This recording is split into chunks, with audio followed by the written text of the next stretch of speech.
दोस्तों, अनअकैडमी आपके लिए लेके आया है जुनून बैच। जी हाँ, महाराष्ट्र बोर्ड के बच्चों के लिए महाराष्ट्र बोर्ड का ये बैच है जिसमें सभी महाराष्ट्र बोर्ड के बच्चे ज्वाइन कर सकते हैं। ये बैच जो है इसमें महाराष्ट्र बोर्ड का सिलेबस भी होगा और Maharashtra talent search exam MTSC की तैयारी भी होगी। दोस्तों, 500 से ज़्यादा सेशन होने वाले हैं। पूरे साल भर ये क्लास चलेगा जिसमें आपके 100% जो कॉन्सेप्ट्स है वो क्लियर हो जाएंगे। ज़्यादा से ज़्यादा डाउट सेशंस होंगे। Every fourth session doubt session होता है। MTSC और महाराष्ट्र बोर्ड का पूरा सिलेबस यहाँ पर कवर होने वाला है। यहाँ पर आपके अच्छे से रिवीजन होगा। साथ ही में जो स्टडी मटेरियल है PDF के फॉर्म में आपको मिलेगा। आप कहीं से भी स्टडी कर सकते हैं। साथ ही में आपके लिए यहाँ पर सबसे अच्छी बात यह है कि आस्क अ डाउट का फीचर भी आपका एक्टिवेट हो जाएगा जैसे आप सब्सक्रिप्शन लेते हैं। और जो आपको पढ़ाया जाएगा वो हिंदी और इंग्लिश में पढ़ाया जाएगा ताकि आपको किसी भी तरह का कोई प्रॉब्लम ना हो।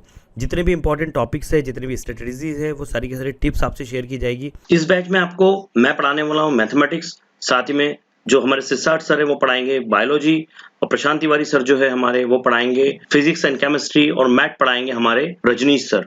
तो इस तरह से ये सारे टीचर्स हैं जो आपको पढ़ाने वाले हैं। बिल्कुल भी आपको चिंता नहीं करना है। 9 जून से हमारी बैच शुरू हो रही है, तो बिल्कुल जल्दी से सब्सक्रिप्शन ले लीजिए।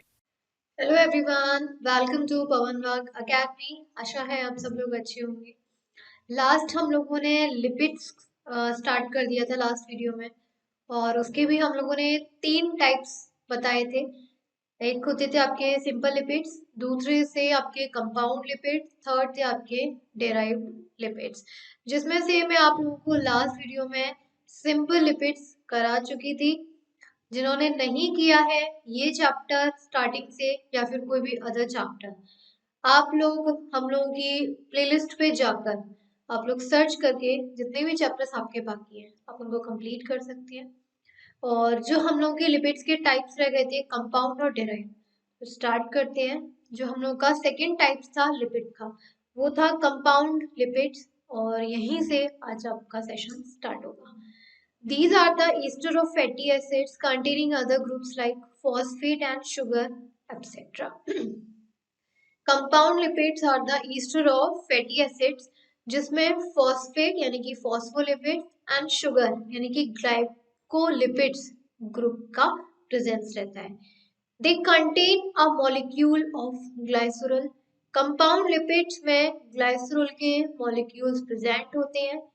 2 molecules of fatty acid and phosphate group और simple sugar। इसके अलावा इसमें 2 molecules होते हैं fatty acids के, एंड एक ग्रुप होता है आपका phosphate ग्रुप या फिर simple sugar, आप कुछ भी कह सकते हैं। तो एक तरीके से इसमें 4 molecule हो गए ग्लिसरॉल का, 2 molecules हो गए fatty acids के 3, और एक ग्रुप हो गया आपका simple sugar यानी कि phosphate group. Some phospholipids such as lecithin also have a nitrogenous compound attached to the phosphate group. कुछ phospholipids ऐसे भी होते हैं जिन पे nitrogenous compound like lecithin, like phospholipid जैसे कि lecithin है, इस पे नाइट्रोजीनियस कंपाउंड का अटैचमेंट होता है फॉस्फेट ग्रुप पर। And phospholipids have both hydrophilic polar groups, that mean phosphate and nitrogenous group, and phospholipids पे हाइड्रोलिफिक पोलर ग्रुप्स की अटैचमेंट होती है। पोलर ग्रुप्स होते हैं फॉस्फेट और nitrogenous groups, and hydrophobic non polar groups की भी अटैचमेंट होती है, that mean hydrocarbon chain of fatty acid. Phospholipid जो कि आपका एक तरीके से फैटी एसिड का ग्रुप होता है, उसमें आपके पोलर ग्रुप्स भी होते हैं, हाइड्रोफिलिक पोलर ग्रुप्स जिसमें फॉस्फेट और नाइट्रोजीनियस आ जाते हैं, हाइड्रोफोबिक नॉन पोलर ग्रुप्स भी होते हैं जिसमें फैटी एसिड की हाइड्रोकार्बन की चेन अटैच होती है। Phospholipids contribute in the formation of cell membrane. Phospholipids का फंक्शन होता है, सेल मेम्ब्रेन होती है प्लांट्स में या फिर एनिमल्स में, उनकी फॉर्मेशन करना। Glycolipids contain glycerol fatty acid simple sugar such as galactose.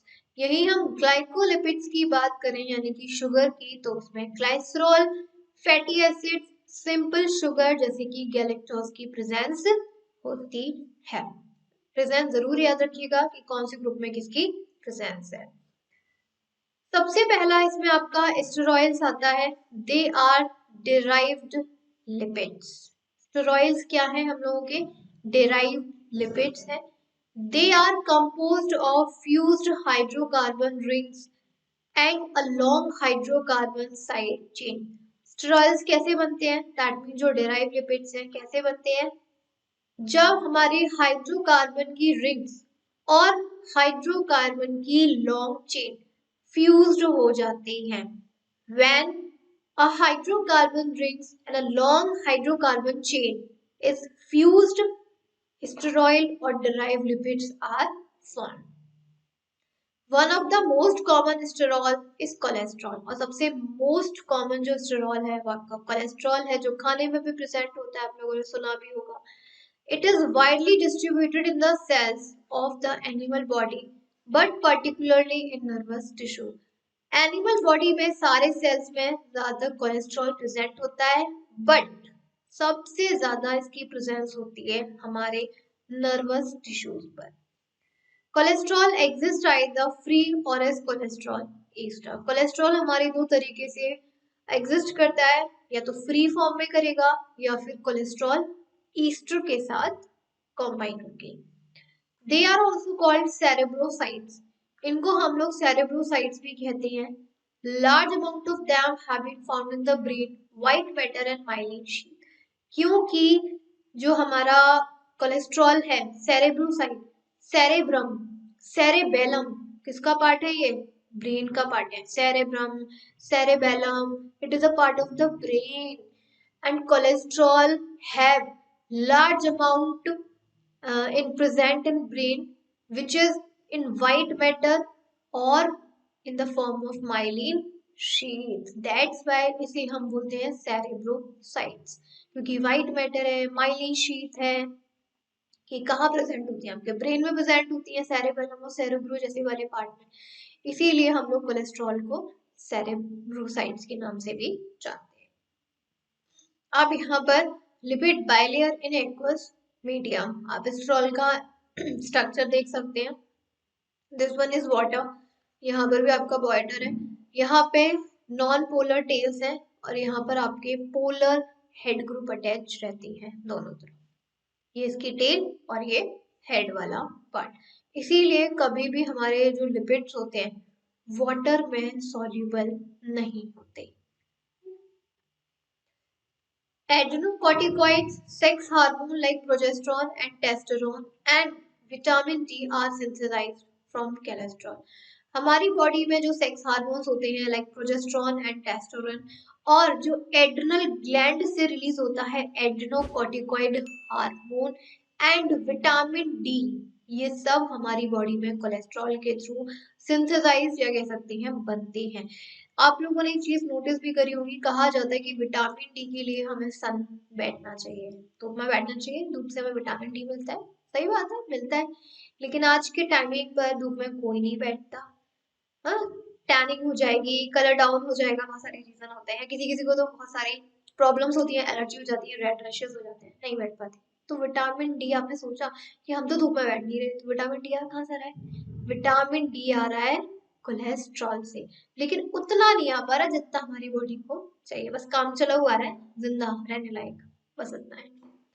Cholesterol is not found in plants. Cholesterol हमारे प्लांट्स में नहीं फाउंड आउट होता. In plant sterol exist chiefly at phytosterol. Plant में कोलेस्ट्रॉल तो नहीं होता है, लेकिन डेराइव्ड लिपिड्स यानी कि स्टेरॉल तो प्रेजेंट होगा, लेकिन किसकी फॉर्म में होगा? फाइटोस्टेरॉल्स की फॉर्म में, ना कि कोलेस्ट्रॉल की. Yam plant produces a steroid compound called diosgenin. एक प्लांट होता है यम प्लांट, जिसे हम बोलते हैं डियोस्कोरिया. ये हमारा स्टेरॉइड कंपाउंड को प्रोड्यूस करता है और उस स्टेरॉइड कंपाउंड का नाम होता है आपका diosgenin. It is used in the manufacturing of anti fertility pill, that is birth control pills. और ये जो स्टेरॉइड कंपाउंड है, ये एंटी फर्टिलिटी पिल्स, दवाइयां बनाने के लिए जो बर्थ कंट्रोल पिल्स आती हैं, जो वुमेन्स खाती हैं कि 72 आवर के अंडर में आफ्टर फर्टिलाइजेशन खा लेना चाहिए, अदरवाइज बेबी मतलब क्या है आगे ग्रो होता चला जाएगा. तो ये बर्थ कंट्रोल पिल्स हैं जो कि स्टेरॉइड कंपाउंड डियोस्कैनिन से बनाई जाती है. बर्थ कंट्रोल पिल्स कह दीजिए या फिर एंटी फर्टिलिटी पिल्स कह दीजिए, वो आपके ऊपर डिपेंड है, हम क्या कहना चाहते हैं कि हम लोग का प्रोटीन जो मतलब जो लिपिड्स वाला पार्ट था खत्म हो गया। हम लोगों ने सिंपल लिपिड्स पढ़ लिए, कंपाउंड लिपिड्स पढ़ लिए, डिराइव्ड लिपिड्स पढ़ लिए यानी कि स्टेरॉल्स जिसे हम लोग बोलते हैं। अब आपका जो थर्ड बायोमोलिक्यूल है प्रोटीन, स्टार्टिंग में हम लोगों ने पढ़ा था ना कि हम लोग 3 मॉलिक्यूल्स बायोमोलिक्यूल्स के बारे में पढ़ेंगे, कार्बोहाइड्रेट्स, लिपिड्स एंड प्रोटीन्स। तो third one is protein. The term protein, GK Proteus meaning first or of primary importance, was suggested by Berzelius in 1830। ये जो प्रोटीन का वर्ड है ना, एक्चुअली ये जो है प्रोटीनियस वर्ड से आया है, जिसका मीनिंग होता है फर्स्ट और प्राइमरी इंपॉर्टेंस, मतलब जिसको हम सबसे ज्यादा इंपॉर्टेंस है, फर्स्ट नंबर पे उसको हम रखते हैं। और इनको सजेस्ट करने वाले साइंटिस्ट थे ब्राजीलियस इन 1830। Mulder adopted the term protein to refer to the complex organic nitrogenous substances found in the cell of all animals and plants. That means Mulder थे, मल्डर ने प्रोटीन टर्म को अडॉप्ट किया था। एक तरीके से कॉम्प्लेक्स ऑर्गेनिक नाइट्रोजीनियस सब्सटेंस होता है, नाइट्रोजन की प्रेजेंस होती है, दैट्स व्हाई नाइट्रोजीनियस सब्सटेंस है, जो कि हमारे एनिमल्स और प्लांट दोनों के ही सेल्स में मिलता है, फाउंड आउट होता है। Proteins are large molecules containing amino acids. Unit range from 100 to 3000 characteristics हैं। एक बॉडी में यानी कि आपके जो होता है अमीनो एसिड्स होती हैं, स्मॉलेस्ट यूनिट होती है। प्रोटीन वैसे तो हमारे लार्ज मॉलिक्यूल्स होता है, लेकिन ये हमारी छोटी छोटी यूनिट से मिलके बना होता है, जिसे हम लोग बोलते हैं अमीनो एसिड। और एक लार्ज प्रोटीन के मॉलिक्यूल्स में एटलीस्ट 100 से 3000 अमीनो एसिड की यूनिट प्रेजेंट होती है। Protein have high molecular weight comparison to all other biomolecules. जितने भी हम लोगों ने बायोमोलिक्यूल्स पढ़े या और होते हैं, सबसे ज्यादा हाई मॉलिक्यूलर वेट होता है प्रोटीन का। In proteins, amino acids are linked together by a peptide bonds which join to the carboxylic group of one amino acid residue to the amino group of another residue। Protein जो कि एक smallest unit amino acid से मिलके बना है, और यहाँ पर इस प्रोटीन के मॉलिक्यूल्स में अमीनो एसिड एक दूसरे से पेप्टाइड बॉन्ड के थ्रू कनेक्टेड रहते हैं, लिंक्ड रहते हैं। और ये जो पूरी अमीनो एसिड जो कि लिंक है पेप्टाइड बॉन्ड से, ये आपका सपोज करो ये एक अमीनो एसिड का ग्रुप हो गया, ठीक, जो कि पेप्टाइड बॉन्ड्स के थ्रू कनेक्टेड है। फिर दूसरा अमीनो एसिड का ग्रुप, फिर तीसरा अमीनो एसिड का ग्रुप। तो यहाँ पर ये अमीनो एसिड के जो ग्रुप हैं आपके कार्बोक्सिल ग्रुप के साथ अटैच रहते हैं। कार्बोक्सिल ग्रुप तो आप जानते हैं, लिखा भी हुआ है ना, amino acids are linked together by a bonded peptide bonds which join the carboxylic group of one amino acid. Suppose करिए यहाँ पर एक अमीनो एसिड का कार्बोक्सिलिक ग्रुप, फिर यहाँ से दूसरे अमीनो का कार्बोक्सिलिक ग्रुप, तो एक दूसरे से ये क्या है, अटैच रहते हैं। अब a protein molecule consists of one or more polypeptide chain। एक प्रोटीन के मॉलिक्यूल में एक या एक से ज्यादा जो पॉलीपेप्टाइड चेन होती है प्रेजेंट होगी। पेप्टाइड बॉन्ड, बॉन्ड क्या कर रहा है, बहुत सारी अमीनो एसिड की चेन बना रहा है। तो पॉलीपेप्टाइड चेन का मतलब क्या हो गया, एक अमीनो एसिड की चेन, दूसरे अमीनो एसिड्स की चेन, फिर तीसरे अमीनो एसिड्स की चेन, मतलब बहुत सारी, poly, number of chain. Proteins can contain any or all of the 20 naturally occurring amino acid type। एक प्रोटीन में 20 से ज्यादा या 20 अमीनो एसिड के टाइप्स होते हैं नेचुरली। अमीनो एसिड तो हम लोग सिंपल पढ़ लेते हैं कि हाँ ये तो सिंपलेस्ट यूनिट है, लेकिन अमीनो एसिड में भी ना प्रोटीन के अंदर 20 नेचुरल उसकी फॉर्म होती है। The linear sequence of amino acid in polypeptide chain of a protein form its primary structure। Amino acid का जो एक सीक्वेंस होता है यानी कि जो पॉलीपेप्टाइड चेन बन रही है प्रोटीन के अंदर, ये प्रोटीन की प्राइमरी स्ट्रक्चर को फॉर्म करने में हेल्प करती है। तो ये समझ सकते हैं ये प्रोटीन का जो पूरा पूरा स्ट्रक्चर है वो अमीनो एसिड की चेन यानी कि पॉलीपेप्टाइड की जो चेन होती है उसका जो सीक्वेंस है उसके ऊपर डिपेंड करता है। उसका खुद का कोई स्ट्रक्चर नहीं होता, पूरा पूरा स्ट्रक्चर किसका है, अमीनो एसिड जो छोटी छोटी इसमें यूनिट्स चेन की फॉर्म में प्रेजेंट है। Functional proteins have three dimensional conformation. तीन डायमेंशन का होता है, फर्स्ट सेकंड ट्रायंगल फॉर्म में। एक तरीके से मैं ये नहीं कह रही कि ट्रायंगल फॉर्म में डायग्राम होगा, तो तीन dimensional 1 2 and 3। some proteins such as keratin of hair consist of polypeptide chain arranged like a spiral helix। एक प्रोटीन का नाम लिखा है कैरेटिन जो कि हेयर के लिए बहुत ही जरूरी होता है। आप लोगों ने एड भी देखा होगा, कैरेटिन का शैम्पू भी आता है। अगर आप लोगों ने देखा हो, थोड़ा सा नोटिस किया हो, कैरेटिन का शैम्पू भी आता है। वो इसीलिए आया है क्योंकि हमारे हेयर के लिए जिस प्रोटीन की रिक्वायरमेंट होती है वो कैरेटिन होता है। और जहां हमारे हेयर में कैरेटिन का डेफिशिएंसी आया, हमारा हेयर लॉस होने लगता है या व्हाइटिश हो जाएगा या कुछ भी। तो हमारे हेयर में जो कैरेटिन प्रोटीन होता है, जो पॉलीपेप्टाइड चेन बनती है, स्पाइरल हेलिक्स की तरह अरेंज होती है। Such spirals are in some cases right-handed called A helix and others left-handed called beta helix। Spirals ये जो होते हैं हमारे हेयर्स में से, ये पूरा लेफ्ट वाला पार्ट, ये राइट वाला पार्ट, अगर मिड में से डिवाइड कर दिया जाए, अगर हमारे ये स्पाइरल्स राइट हैंड वाले पे मतलब प्रेजेंट है इधर वाले पार्ट में, तो हम उन्हें कहेंगे ए हेलिक्स। लेफ्ट हैंड वाले पे प्रेजेंट है तो हम क्या कहेंगे, beta helix. The spiral configuration is held together by hydrogen bond. और ये जो बहुत सारी स्पाइरल चेन होती हैं एक दूसरे से हाइड्रोजन बॉन्ड के थ्रू कनेक्टेड रहती हैं। The sequence of amino acid in the polypeptide chain also determine the location of its band or fold and the position of the formation of hydrogen bond between different portions of the chain or the between different chain। ये जो हमारी sequence होता है amino acids का polypeptide chain में, ये उनकी band और फोल्डिंग की लोकेशन भी बताता है कि अमीनो एसिड्स को कहाँ बैंड होना है, कहाँ फोल्ड होना है, या फिर किस पोजीशन पर अपने हाइड्रोजन बॉन्ड की फॉर्मेशन करनी है, और या फिर किस पोर्शन पर चेन या बहुत डिफरेंट चेन को अटैच करना है। ये सारा का सारा सीक्वेंस हमें अमीनो एसिड से पता चलता है। And due to the formation of hydrogen bond peptide chain assume secondary structure. और जब हमारे अमीनो एसिड से हमारी अगर हाइड्रोजन बॉन्ड इसमें प्रेजेंट है, हाइड्रोजन बॉन्ड की फॉर्मेशन हो गई है, तो पेप्टाइड चेन हमारी सेकेंडरी स्ट्रक्चर माना जाता है। प्राइमरी स्ट्रक्चर हमारा कौन सा माना जाएगा, हाइड्रोजन बॉन्ड का, क्योंकि hydrogen bond is stronger than peptide bond. इसीलिए जब पेप्टाइड बॉन्ड लग रहा था तो पेप्टाइड की चेन बन रही थी अमीनो एसिड की। अब हाइड्रोजन बॉन्ड लग रहा है तो हाइड्रोजन चेन बन जाएगी एक तरीके से, राइट, अमीनो एसिड्स की।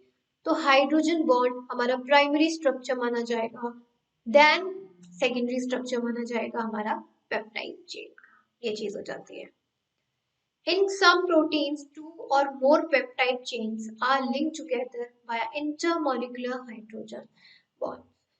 किसी प्रोटीन में एक दो से ज्यादा पेप्टाइड चेन प्रेजेंट होती है, और वो पेप्टाइड चेन एक दूसरे से इंटरमोलिकुलर हाइड्रोजन बॉन्ड से अटैच रहती है, कनेक्ट रहती है, लिंक्ड रहती है, कुछ भी कह सकते हैं। ऐसे स्ट्रक्चर को हम लोग बोलते हैं pleated sheet.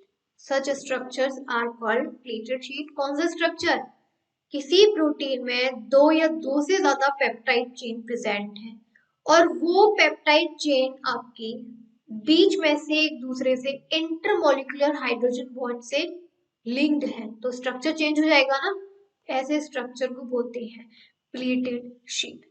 And pleated sheet structure is found in protein और सिल्क फाइबर। और ये जो स्ट्रक्चर है प्लेटेड शीट वाला, ये ज्यादातर जो सिल्क फाइबर में जो प्रोटीन प्रेजेंट होता है उसमें फाउंड आउट होती है। In large protein such as myoglobin and enzymes, peptide chains are much looped, twisted and folded back on themselves due to the formation of disulfide bond. Large protein में जैसे हुआ myoglobin हुआ या फिर enzymes हुए, इसमें जो पेप्टाइड चेन होती है वो लूप्ड होती है एक दूसरे से, ट्विस्टेड होंगी, फोल्ड होंगी। देखो ये तो मैंने सिंपल आपको बना के दिखा दिया है, लूप्ड समझ लीजिए इस तरीके से, ट्विस्टेड घुमाई हुई एंड फोल्डेड फोल्ड करके। क्यों हो जाती है जो पेप्टाइड चेन है वो लूप्ड, ट्विस्टेड, फोल्ड क्यों हो जाती है? क्योंकि लार्ज प्रोटीन यानी कि मायोग्लोबिन और एंजाइम्स में हमारे एक बॉन्ड की फॉर्मेशन हो जाती है, जिस बॉन्ड का नाम होता है हमारा डाइसल्फाइड बॉन्ड। और इस डाइसल्फाइड बॉन्ड की फॉर्मेशन की वजह से हमारी जो पेप्टाइड चेन है लूप ट्विस्टेड फोल्डेड बैक हो जाती है। Such loops and bands give the protein a tertiary structure. जब हमारे लूप्स या बैंड्स की फॉर्मेशन हो जाती है वो प्रोटीन हमारे टर्शियरी स्ट्रक्चर में कन्वर्ट हो जाता है। Whereas in hemoglobin, protein subunits are held together to form a quaternary structure. यही हम हीमोग्लोबिन की बात करें जो हमारी बॉडी में पिगमेंट होता है, इसमें जो प्रोटीन की सब यूनिट्स होती हैं एक दूसरे से क्वाटरनरी स्ट्रक्चर से अटैच होती हैं। क्वाटरनरी तो समझते हैं ना, चार तरफ से quaternary. And proteins are extremely reactive and highly specific in behavior. के बिहेवियर की बात करें तो प्रोटीन हमारा एक्सट्रीमली रिएक्टिव है, यानी कि बहुत जल्दी रिएक्ट करता है, and highly specific in behaviour, behaviour में भी हाईली स्पेसिफिक है। हाईली स्पेसिफिक का मतलब है कि बहुत जल्दी अपनी चीज को शो करने वाला। Proteins are atmospheric in nature, that is they act as both acid and bases. Protein हमारा नेचर में एम्फोटेरिक है, sorry it's not atmospheric, it's amphoteric. Amphoteric का मतलब होता है कोई एक ऐसा मॉलिक्यूल जो एसिड और बेस दोनों की तरह मतलब एक्ट करता है, वो है आपका protein. The behaviour of protein is strongly influenced by pH. PH से प्रोटीन का बिहेवियर स्ट्रॉन्गली इन्फ्लुएंस्ड होता है, बहुत असर पड़ता है पीएच से। उसका पीएच इंक्रीज हो गया, डिक्रीज हो गया, इंक्रीज डिक्रीज से प्रोटीन का बिहेवियर भी चेंज हो जाएगा, फंक्शन चेंज कर लेगा अपना।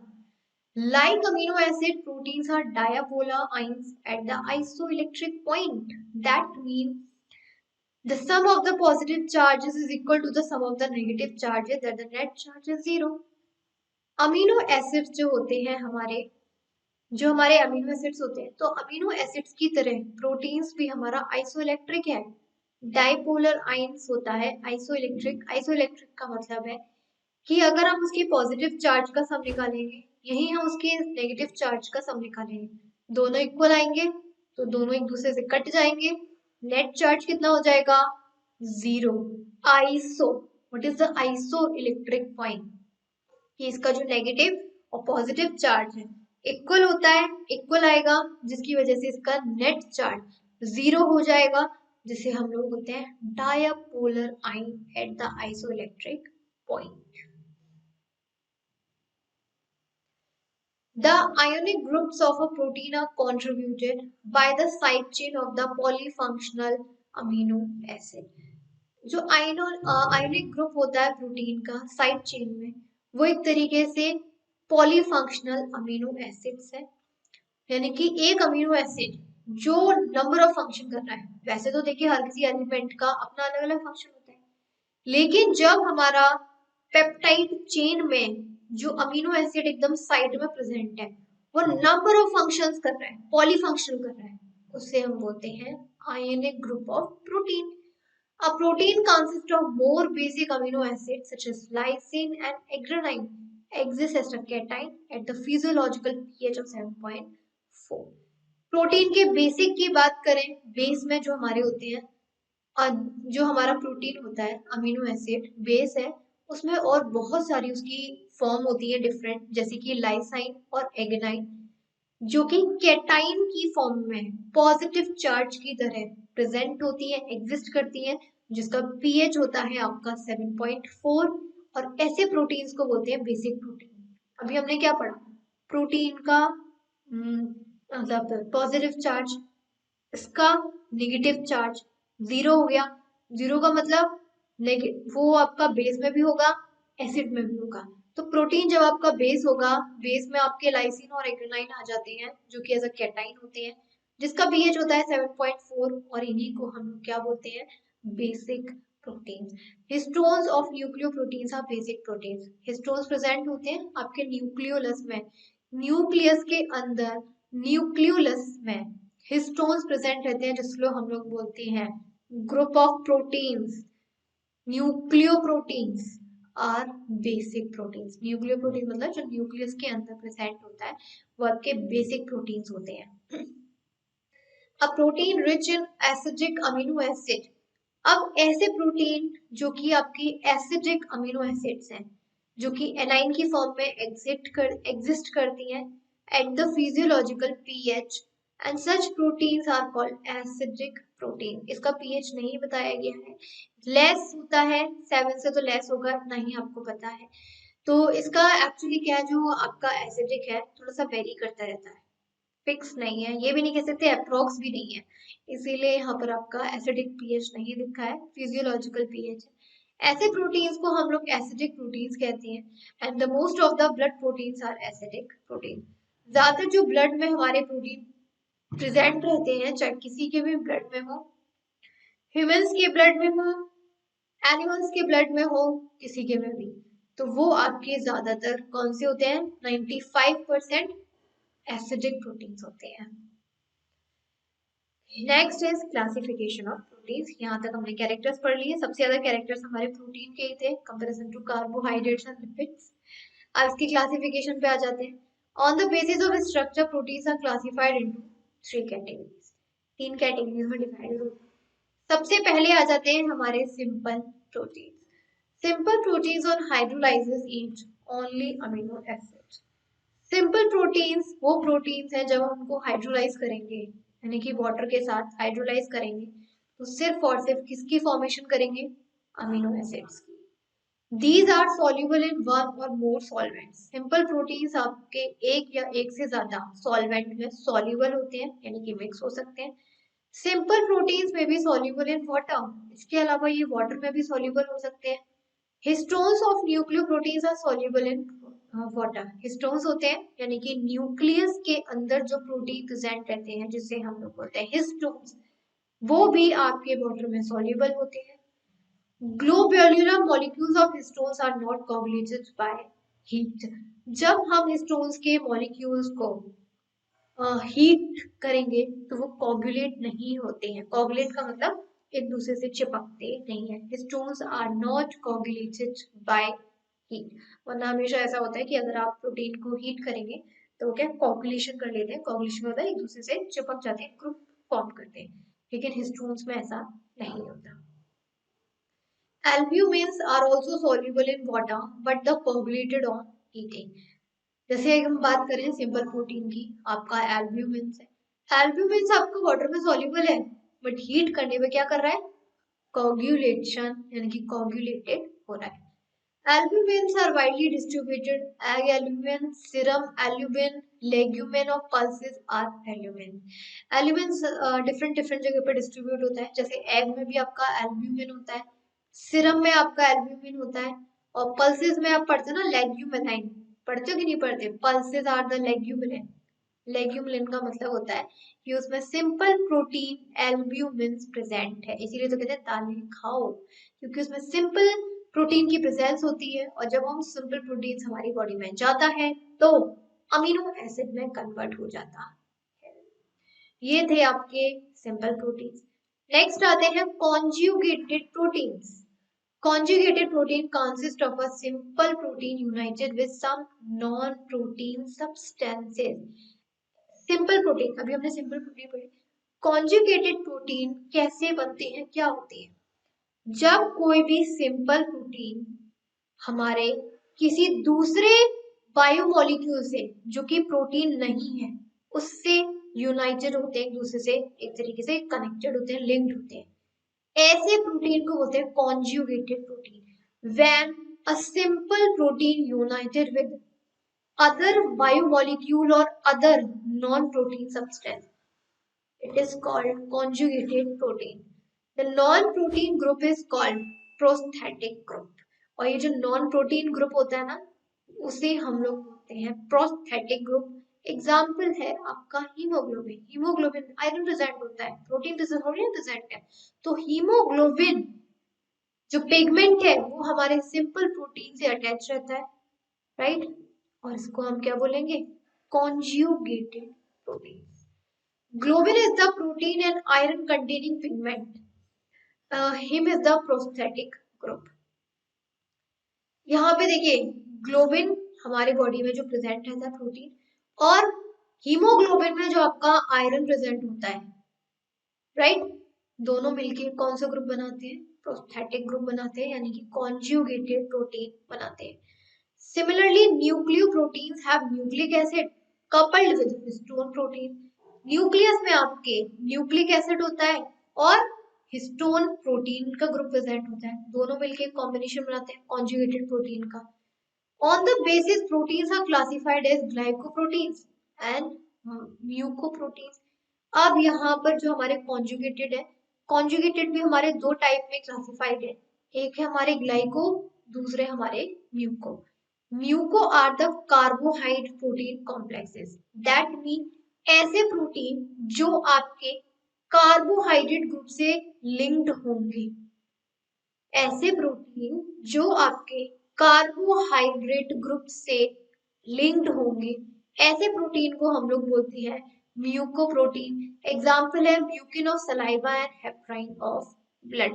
सलाइवा में म्यूकिन, सलाइवा एक तरीके से स्टार्च होता है, and heparin of blood. Saliva में, सलाइवा क्या एक तरीके से कार्बोहाइड्रेट है, आपका कार्बोहाइड्रेट को डाइजेस्ट कर रहा है, और उसमें जो प्रोटीन होता है वो होता है म्यूकिन, जो कि आपके कार्बोहाइड्रेट के ग्रुप के साथ लिंक्ड होता है। सेम एज इट इज आपकी जो हेपराइन बनता है, प्रोटीन है, हेपराइन इज द प्रोटीन, ब्लड के कार्बोहाइड्रेट के साथ लिंक्ड बनाता है। ऐसे प्रोटीन जो आपके कार्बोहाइड्रेट ग्रुप के साथ लिंक्ड होते हैं, that type of protein is called mucoprotein. यही हम लोग बात करें लिपोप्रोटीन्स की। लिपोप्रोटीन्स होते हैं प्रोटीन का ग्रुप जब लिपिड्स के साथ लिंक्ड होगा। Lipids, the type the protein which is attached with lipids, that type of protein is called lipoproteins. Example में है conjugate protein found in brain, जो हमारे ब्रेन में होता है, एंड प्लाज्मा मेम्ब्रेन में और मिल्क में। मिल्क में आपका प्रोटीन भी है और फैट भी होता है, दोनों लिंक्ड होते हैं, लिपोप्रोटीन। प्लाज्मा मेम्ब्रेन आपकी क्या पढ़ा था आप लोगों ने सेल चैप्टर में, प्लाज्मा मेम्ब्रेन आपकी सेल और प्रोटीन और लिपिड्स दोनों से मिलके बनी है, कॉम्बिनेशन बना रहे हैं ना, एक दूसरे से लिंक्ड है, क्या बोलेंगे उन्हें, लिपोप्रोटीन। आ गया, इजी था। देखिए क्योंकि हमारे जो बायोमोलिक्यूल्स है सबसे ज्यादा कार्बोहाइड्रेट, जो लिपिड्स और प्रोटीन ही होते हैं, तो प्रोटीन किसी ना किसी के साथ तो अटैच रहेंगे, और जिसके साथ अटैच होते हैं उसका नाम भी कुछ और हो जाता है। यहाँ तक आपको हो गया क्लियर। लास्ट आपका डिराइव प्रोटीन बचा हुआ है, उसके बाद आपका जो नया है, एक नया टॉपिक स्टार्ट हो जाएगा, बायोमोलिक्यूल से ही होगा लेकिन थोड़ा सा एक नया पार्ट होगा। लास्ट पार्ट जो इसका ड्राइव प्रोटीन बचा हुआ है उसको हम अपने नेक्स्ट वीडियो से कंप्लीट कर लेंगे। मुझे आशा है यहाँ तक आपको समझ में आ गया होगा। ओके, मिलते हैं अपने नेक्स्ट वीडियो में इसके नेक्स्ट पार्ट के साथ। Thank you.